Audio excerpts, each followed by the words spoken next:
અંકલેશ્વરની Jayaben Modi hospital ખાતે notified area Bhajap દ્વારા પૂર્વ પ્રધાનમંત્રી અટલ બિહારી વાજપેયીના જન્મ શતાબ્દી વર્ષ નિમિત્તે જળ સંસાધન અને પાણી પુરવઠા મંત્રી ઈશ્વરસિંહ પટેલની વિશેષ ઉપસ્થિતિમાં દર્દીઓને ફ્રૂટનું વિતરણ કરવામાં આવ્યું હતું। ભારત રત્ન પૂર્વ વડાપ્રધાન અટલ બિહારી વાજપેયીની જન્મ જયંતિ નિમિત્તે તેમની યાદમાં આ દિવસને સુશાસન દિવસ તરીકે પણ ઉજવવામાં આવે છે।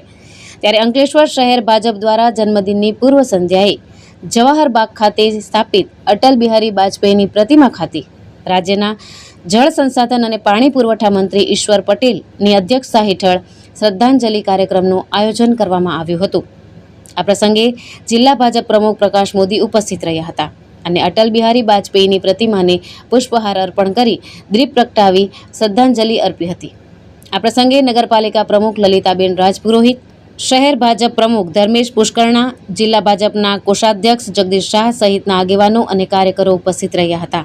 25 ડિસેમ્બર એ આપણા દેશના પૂર્વ વડાપ્રધાન અને ભારત રત્ન એવા શ્રદ્ધેય શ્રી અટલ બિહારી વાજપેયીના જન્મદિવસ નિમિત્તે આજે અહીંયા શ્રીમતી જયાબેન મોદી હોસ્પિટલની અંદર ફ્રૂટ વિતરણના કાર્યક્રમ રાખવામાં આવ્યો હતો। જે રીતે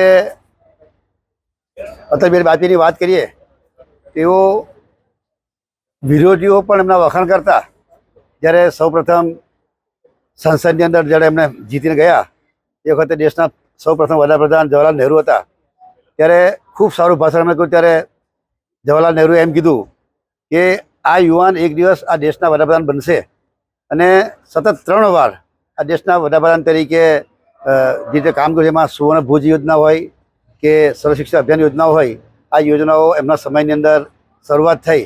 જોયું છે કે શિક્ષણની અંદર પણ સર્વ શિક્ષા અભિયાન દ્વારા અનેક શાળાના ઓરડાઓ બનાવીને આજે જે વિસ્તારમાં શાળાના ઓરડાની કમી હતી એવા વિસ્તારોની અંદર એનો લાભ મળી રહ્યો છે અને લોકોને એનો લાભ પણ મળી રહ્યો છે। ત્યારે સદૈવ વાજપેયીજીને આ તબક્કે હું એમને શ્રદ્ધાંજલિ અર્પણ કરું છું।